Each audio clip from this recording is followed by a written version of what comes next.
Taste the Daily. Manikandan sir, இப்போ என்னன்னா பிரபலங்களோ இல்லை சமூக செயற்பாட்டாளர்களோ இல்லை அதிமுக ஆட்சியில் கருத்து சொன்னவங்க அப்படின்னு ஒட்டுமொத்தமாக கூட்டணி கட்சி அவங்க இவங்க எல்லாத்தையும் நம்ம எடுத்துக்கோமே, ஏன் திமுக ஆட்சியில் அவங்க கருத்து சொல்லியே ஆகணுமா? ஏதாவது கட்டாயமா என்ன? தமிழகத்தில் ஜனநாயகத்தின் குரலாக ஒழித்துக் கொண்டிருக்கின்ற நியூஸ் தொலைக்காட்சி நேயர்களுக்கு வணக்கங்க. கடந்த 7.5 இல்லாத 4.5 ஆண்டு நல்லாட்சி திரு எடப்பாடி பழனிசாமி ஆட்சின்னு நான் பல டிவி வாதங்களை குறிப்பிடுவேன். அந்த ஆட்சியில திட்டமிட்டு இந்த நகர்ப்புற நக்சலைட்டுங்க வெள்ள ஜிப்பா சார் வார்த்தைகள்ல கவனம். மணிகண்டன் சார் வார்த்தைகள்ல கவனம் ப்ளீஸ். ஏங்க நான் என்னுடைய கருத்து சொல்றேன். நகர்ப்புற நக்சலைட் சார் இன்னொரு முறை அழுத்தி சொல்றேன். இல்ல நோ நீங்க கருத்துக்கு வாங்க. இல்ல மணிகண்டன் சார் கருத்துக்கு வாங்க. சரி, நகர்ப்புற சன்மார்க்க சங்கத்தை சேர்ந்த ராமலிங்க வள்ளலார் மடத்தை சேர்ந்த தமிழகத்தில் அமைதி நிலைமை விரும்புறதுக்கு எடப்பாடி பழனிசாமி ஆட்சியில 20,000 போராட்டங்களை தூண்டி விட்டாங்க. காலையில எந்திரிச்சா காப்பி குடிக்கிறதுக்கு முன்னாடி போராட்டம், பல்லு தொழுக்கிறதுக்கு முன்னாடி போராட்டம், காலையில டிஃபன் சாப்பிடறதுக்கு முன்னாடி போராட்டம். ஒரு 4.5 வருஷத்துல பாத்தீங்கன்னா இந்தியாவுல எந்த மாநிலத்திலயுமே இல்லாத அளவுக்கு 20,000 போராட்டங்கள் தமிழ்நாட்டுல தூண்டி விட்டதுல காரணம் நீங்க ஆகுனா வாய்ப்புட்டு போடுறீங்க. அதாவது மக்கள் கொதிச்சு போயிருக்கிறாங்க. அப்ப பாத்தீங்கன்னா காலையில எந்திரிச்சிங்கன்னா அந்த ட்விட்டர்ல பாத்தீங்கன்னா இந்த சிந்தனை சிற்பி சித்தார்த்தன் ஒருத்தர் இருப்பான், பக்கத்து மாநிலக்காரன். அவன் என்னமோ இங்கேயே பிறந்து இங்கேயே வளர்ந்து தமிழர்களுக்கு குரல் கொடுக்குற மாதிரி தினமும் ஒரு ட்விட்டு, தமிழ்நாடு பத்திக்கிட்டு எரியுது, அப்படி போச்சு இப்படி போச்சு, ஏர்போர்ட்ல போனா இந்தி, அங்க போனா இது இல்ல இப்படின்னு அந்த வாடகை வாய் இப்ப எங்க போச்சுன்னு தெரியல. இது ஒண்ணுங்க. அடுத்து அந்த சீரோ சிங்கம் பாத்தீங்கன்னா சூர்யா, அது குடும்பமே வந்து குரல் கொடுத்துச்சு. அப்படியே என்னமோ தமிழ்நாட்டுல அராஜக ஆட்சி நடக்குது, அநியாயம் நடக்குது, நாம எல்லாம் வந்து மிச்சத்துங்க தான் மேல போகணும். இப்ப இவரு மிச்சத்துக்கிறாரா? இவங்க அப்பவே இவங்க மருமவா எல்லாமே மும்பையில உட்காந்துட்டு மிச்சம் இல்ல சார் இல்ல மறுபடியும் பாருங்களேன். இல்ல கண்ணியமான வார்த்தைகளை நீங்க பயன்படுத்துங்க மணிகண்டன் ப்ளீஸ். அவர் போன முறை போன ட்விட்டை வந்து தயவு செஞ்சு எடுத்து பாருங்க. நாம் இனிமேல் மிச்சம் சாப்பிட வேண்டியதுதான் அப்படின்னு அன்னைக்கு துணை முதலமைச்சரா அதிமுக இந்த பன்னீர்செல்வத்தை மறைமுகமா குறிப்பிட்டு ட்விட் போட்ட அந்த சிந்தனை சிற்பி, அவரை பத்தி அந்த சூர்யாங்கிற சிங்கம் அப்ப சீரிச்சு இப்ப என்ன வாயை பொத்திக்கிட்டு மும்பையில போய் உட்காந்துட்டு இருக்கிற அந்த சிங்கத்தை எங்க போச்சு அப்படின்னு நீங்க கேட்டீங்க. சரியான வார்த்தை. அதே மாதிரி அந்த கன்னடராஜ் ஒருத்தர் அவர் இருப்பார், ஆகுனா வாடகைக்கு அப்பப்ப அங்க மார்க்கெட்டுக்கு போயிடுச்சு, எல்லாம் குடிச்சு மூஞ்செல்லாம் வீங்கி போச்சு. இங்க வந்து சார் இல்ல மணிகண்டன் சார் நோ இல்ல, இந்த தனி மனித தாக்குதல் வேணாம் மணிகண்டன் சார். நீங்க கருத்தால சொல்லுங்க, விமர்சிங்க, வேணான்னு சொல்லல. Please be genuine, please continue. இந்த கன்னடராஜ் அவரு பாத்தீங்கன்னா பெரிய கருத்து கந்தசாமி, அவர் வந்து இங்க பேசுவாரு. காலையில அவரு கக்கு சொல்லனா கூட மோடி தான் காரணம், அமித்ஷா தாடி தான் காரணம் அப்படின்னு என்னென்ன அட்டூழியம். அதே அப்புறம் பாத்தீங்கன்னா நம்ம உத்தம வில்லா ஒருத்தர் இருப்பாரு, புரியாத பாஷையில பேசுவாரு. நம்ம ஆழ்வார்பேட்டை ஆண்டவர் பீஸ் போன டார்ச் லைட் கமலஹாசன், அவரு பாத்தீங்கன்னா ரிமோட் எல்லாம் போட்டு உடைச்சாரு, அப்படியே நாட்டையே திருத்த வரேன் அப்படின்னு அவங்களுடைய தயாரிப்பு.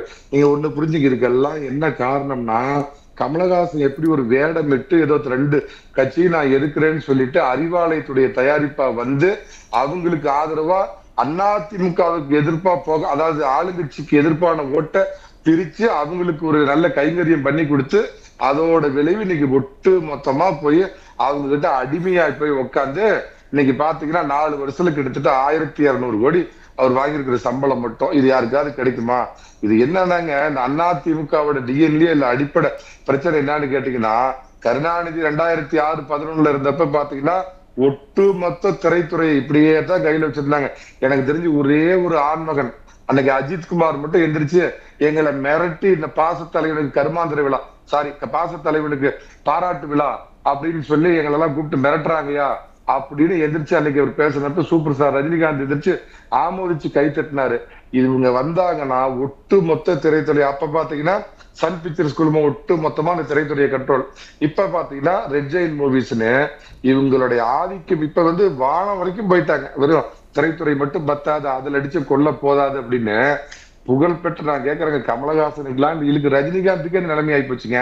போய் அறிவாலயத்துல உட்காந்துட்டு சன் டிவி ஆபீஸ்ல உட்காந்துட்டு பல்ல கெஞ்சுற அளவுக்கு அவங்க நிலைமை போயிடுச்சு. இன்னைக்கு எந்த நடிகனும் சம்பாதிக்க முடியாது, அவங்களுக்கு வாய்ப்பு கிடைக்காது. தியேட்டர் அவங்க கண்ட்ரோல்ல, தயாரிப்பு நிறுவனம் அவங்க கண்ட்ரோல்ல, தயாரிப்பாளர்கள் அவங்க கண்ட்ரோல்ல, பைனான்சர் அவங்க கண்ட்ரோல்ல, ஒட்டு மொத்தமா கண்ட்ரோல் எடுத்து வச்சுட்டு இந்த வேஷம் கட்டுற பசங்க எல்லாம் சார் போன தடவை இல்ல மணிகண்டன் சார் மறுபடியும் பாத்தீங்களா இந்த மாதிரி வார்த்தைகளா பயன்படுத்தாதீங்க. என்னுடைய கேள்வி என்னன்னா, எதற்காக உங்களுடைய ஆதங்கத்தை நீங்க கொட்டுறீங்க? நான் வேணான்னுலாம் சொல்லல, ஆனா கண்ணியமான வார்த்தைகளை பயன்படுத்துங்க. அதே சமயத்துல இவங்க எல்லாம் கருத்து ஏன் சொல்லல, இவங்க எல்லாம் சொல்லித்தான் ஆகணும்னு அவங்களை நீங்க அழுத்தம் தர்றது வந்து நியாயமா? அது அவங்கவுங்களுடைய உரிமை, பேசுறதும் பேசாமல் இருக்கிறதும். என்ன ஒரு கண்ணுல வெண்ணெய் இன்னொரு கண்ணுல சுண்ணாம்பு, என்ன பாலும் தேனும் பன்னீரும் அப்படியே 4 நேரமும் ஓடுதா? தமிழக மக்கள் எல்லாம் பசியாப்பத்தை மறந்து அப்படியே புளியாப்பம் விட்டுட்டு இருக்கிறாங்களா? 3 நேரமும் அப்படியே வந்து காய்கறி வகைகள் நல்லா மாமிச வகைகள்லாம் சாப்பிட்டு மல்லாந்து வீட்டுல படுத்துக்கிட்டு எனக்கு கவலையே இல்லை, ஆள வந்தான் ஆண்டவன், எங்களை ஆள வந்தான் ஸ்டாலின் எல்லாம் பாட்டு பாடிட்டு இருக்கிறாங்களா? என்னங்க கும்பி எரியுது குடல் காயுதுன்னு ஒரு காலத்துல இவங்க பார்த்து சொன்னாங்களா? அந்த மாதிரி மக்களோட கும்பி எரியுது குடல் காயுது. ஏங்க ஆப்பிரிக்காவில் கூட நடக்காது இவங்க சொல்லுவானுங்களா? ஆகுனா பீகார் மானுங்களா? பீகார்ல இருக்கிற காவல்துறை கூட இப்படி காட்டுமிராண்டித்தனமா பண்ணாது. எனக்கு முன்னாடி பேசின அதிவீரராம பாண்டியன் குறைச்சு சொன்னார், 17 இடத்துல 44 இடத்துல ஒரு மனிதனை போட்டு அந்த அந்த உடல்ல எந்த இடத்துலயும் பாதிக்கப்படாத ஒரு இடமே இல்லை அப்படியே நீதிபதி வந்து அப்படியே பொறுமுற அளவுக்கு ஒருத்தனை போட்டு அடிக்கிறாங்க. இந்த இவர் உட்காந்து வசனம் பேசிட்டு இருக்கிறாரு. போன அண்ணா நகர் வழக்குல பார்த்து ஒரே ஒரு விஷயத்த சொல்லிடுறேன்.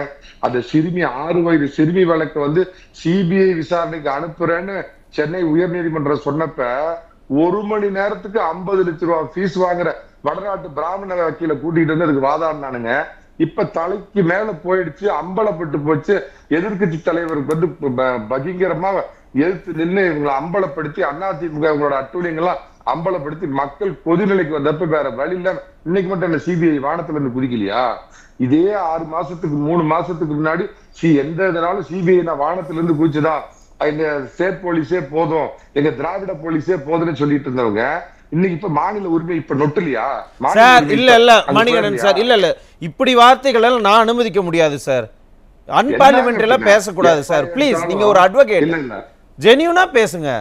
இல்ல சரி மன்னிச்சுக்கங்க. அதாவதுங்க எப்ப பார்த்தாலும் 18 வருஷம் வாஜ்பா இருந்தாலும் மந்திரி சபையில இருப்பாங்க, குஜராத் இருந்தாலும் மந்திரி சபையில இருப்பாங்க, தேவகோடா தூக்கி தூக்கி வலிஞ்ச மந்திரி சபையில இருந்து ஆண்டு அறிவிப்பாங்க. இங்க இருந்து கிளம்பி போக முடியாம காதுல பஞ்சு வச்சுக்கிட்டு மூக்குல பஞ்சு வைக்கிற வாயில ஒருத்தருக்கு போய் உட்காந்துக்கிட்டு எல்லாத்துக்கும் நல்ல நல்ல மந்திரி பதவியா வாங்கி அப்ப எங்க போச்சு மாநில சுயாட்சி? 18 வருஷம் இப்ப காவிரி பிரச்சனை தீக்கலையா? கட்சி பிரச்சனை கணக்கு எப்பாலாம் எதிர்கட்சிக்கு வருவாங்களோ? ஒண்ணு கேட்டுக்குங்க, இந்த சிஏஏ போராட்டம் அநியாயத்துக்கு பண்ணாங்க. நான் கேட்கிறேன், இந்த சிஏஏ சட்ட நடைமுறைக்கு வந்து ஏறத்தாழ 2.5 வருஷம் ஆச்சு. ஒரு என் சகோதர இந்திய முஸ்லீம் யாராவது பாதிக்கப்பட்டாங்களா? ஒருத்தர் இது வரைக்கும் பாதிக்கப்பட்டாங்களா? ஷாக்கிங் பாத்தை பாருங்கள், நடுராத்திரியில போய் மேக்கப் போடாம நின்றுட்டு அந்த போராட்டத்தை ஒருத்தர் தூண்டி விட்டாரு. அதே மாதிரிதாங்க ஸ்டெர்லைட் வேணுமா வேண்டாமாங்கிறது அந்த பகுதி மக்கள் முடிவு பண்ணும். சில வைகோ மாதிரி ஆட்கள் முடிவு பண்றது இல்லை. பட் இன்னைக்கு அது கோர்ட் மூடிடுச்சுனாலும் அதை திட்டமிட்டு சட்டம் ஒழுங்கு மீறி உச்சபட்சமா போய் ஒரு துப்பாக்கி சூடு நடத்தணும். நடக்கிற அம்மாவுடைய தொடர்ச்சி அதிமுக எடப்பாடி பழனிசாமி ஆட்சியில இந்த மாதிரி நடக்கிறே இந்த நகர்ப்புற நக்சலைட்டுகள் நீங்க என்ன சொன்னாலும் சரி அவங்கள தூண்டி விட்டு ஒரு குறிப்பிட்ட பிரிவுடன் தூண்டி விட்டு திட்டமிட்டு அன்னைக்கு கலவரத்தை நடத்துறாங்க. அப்பதான் இந்த வாடகை கொடுற இந்த நடிகர்கள் எல்லாம் அப்படி கொதிச்சாங்க, இது பண்ணாங்க. இல்ல மணிகண்டன் சார், ஒருவேளை அதிமுக ஆட்சியில ஒவ்வொரு வீட்டுல உங்க வீட்டுல குழந்தைங்க இல்லையா? 6 வயசு 7 வயசு 8 வயசு குழந்தையும் கற்பழிக்கிறாங்க, 80 வயசு கிழவியும் கற்பழிக்கிறாங்க. இந்த நடிகர்லாம் கண்ணு எல்லாம் கேட்ராக்ட் வந்துருச்சு, எல்லாத்துக்கு வயசாகி போய் என்னன்னா அந்த அதிமுக ஆட்சியில இருந்த பொழுது நம்ம வந்து பேசணும் அப்படின்னா நியாயம் கிடைக்கும், நீதி கிடைக்கும் அப்படிங்கறதுக்காக பேசிட்டு திமுக ஆட்சியில அதெல்லாம் பேசினாலும் நியாயம் கிடைக்காதுங்கிறதால பேசாம இருக்காங்களோ? அப்படி அதை நீங்க பார்க்கலையா? பொற கிடைக்காது, அதான் பிரச்சனை. பொற கிடைக்காது. மறுபடியும் என்ன சார் இது பேச்சு? என்ன விதமான ஒப்பீடு இது? சொல்லுங்க பார்க்கலாம். நான் என்ன கேக்குறேன், பாலும் தேனும் ஓடுதா? அப்படியே வந்து பகவானுடைய ஆட்சி நடக்குதா? இவ்வளவு அட்டூழி நடக்குது. 25 லாக்அப் மரணம் பாத்தீங்கன்னா வந்து தாழ்த்தப்பட்டவர்கள் மேல தினமும் கொடுமையான தாக்குதல். 6 வயசு சின்ன பிள்ளையில இருந்து 60 வயசு கிழவி வரையே கற்பழிப்பு பண்றாங்க. பெண் போலீஸ் மேல வந்து பாலியல் குற்றச்சாட்டு, படிக்கிற பிள்ளைய படுக்கிறதுக்கு கூப்பிடுறானுங்க. இவ்வளவு அட்டூழி நடக்கிற இந்த திரைத்துறை குருடர்களே இந்த வார்த்தைகளை மிஸ்டர் மணிகண்டன் சார், இப்படியான வார்த்தைகளை பயன்படுத்தாதீங்க. நீங்க ஆதங்கத்துல இருக்கீங்க, நான் அதை எதுவும் சொல்லல. ஆனா பி ஜென்யூன். எந்த இடத்துலயும் உங்களுடைய நிலை தடுமாறாதீங்க ப்ளீஸ். தமிழ்நாடு தடுமாறுது. அங்க 68 பேர் கள்ளச்சாராயம் குடிச்செல்லாம் தாலி ஆகுனா ஒரு அக்கா சொல்லுமே, தமிழகத்துல தான் இளம் பெண்கள் அதிகமான விதவைகள் ஆகி போயிட்டாங்க. இப்ப என்ன வந்து அப்படி மங்களகரமா இருக்கிறாங்களா? கள்ளச்சாராயம் குடிச்சு சாவரா, இவ்வளவு அட்டொழியும் நடக்கிறப்ப இவர் காந்தியார் டேபிள் முன்னாடி இருக்கிற மாதிரி கண் பொத்தி காது மூடி வாயை இறுக்கி மூடிட்டு இருக்கிற இவங்களை வந்து தமிழக மக்கள் பார்த்துட்டு அவங்களே பார்க்கட்டும் சார், அவங்களே பார்க்கட்டும். சுருக்கமா இல்ல நடிக்கிறது வேஷம் கட்டுறது வேலையா? அதோட நின்னுக்க. கருத்து சொன்னீங்கன்னா உண்மையான கருத்து சொல்லு. தில்லா ஆண்மைத்தனமா எந்த தவறு அத நம்ம சொல்ல முடியாதுல்ல சார். இல்ல அத நம்ம சொல்லக்கூடாதுல்ல. யாரு கருத்து சொல்லணும் யாரு சொல்லக்கூடாது அப்படிங்கறத நம்ம சொல்ல முடியாது. ஏன் சொல்லலைன்னு கேள்வி கேட்கலாம், அவ்வளவுதான். நான் திரும்ப உங்ககிட்ட வரேன். சேலம் மணிகண்டன் சார், ரொம்ப சுருக்கமா இறுதி கருத்து வச்சிருங்க சார், ரொம்ப சுருக்கமா. இல்ல சார், மூடு டாஸ்மார்க் மூடுன்னு ஒரு பிரபலம் பாட்டு பாடினாரு. இப்ப எல்லா கடையும் மூடிட்டாங்களா அப்படிங்கறது அப்பாஸ் அதுக்கு பதில் சொல்லிட்டுங்க. அண்ணா பல்கலைக்கழக வழக்குல பல சார்களை காப்பாத்துறதுக்கு ஒரு அயோக்கியம் மட்டுமே நீதிமன்றத்துல கொண்டு போய் நிறுத்து. ஜஸ்டிஸ் பரீடுன்னு சொல்ற மாதிரி பல சார்களை காப்பாத்துறதுக்கு நாங்க 5 மாதத்தில் தீர்ப்பு வாங்கி கொடுத்துட்டோம். நீதி நல்லாட்டம் நீதி குழி தோண்டி போச்சு தமிழக மக்கள் பார்த்துட்டு இருக்காங்கன்னு சொல்லிடுறாங்க. கடந்த ஆட்சியில் கருத்துரிமை பேசின எருமைகள் எங்க அப்படின்னு கேட்பா, ஏதாவது சொல்லுவீங்க? சொல்லாதீங்க. ஜிவி பிரகாஷ் முடிச்சிடுறேன். ஜிவி பிரகாஷ், சித்தார்த், சூர்யா, பிரகாஷ் ராஜ், சத்யராஜ், கமலஹாசன், போதை கடத்தல் அமீர் பாய், இவங்க எல்லாம் பாத்தீங்க அப்படின்னா திமுகவின் ஏவல் நாய்கள், அறிவாலய அல்சேஷன்கள். இதை நான் அலோவ் பண்ண மாட்டேன். நன்றி பன்றிகள். நன்றி மிஸ்டர் மணிகண்டன். இதெல்லாம் நீங்க தான் பொறுப்பாகணும். இதை நான் அனுமதிக்க மாட்டேன்.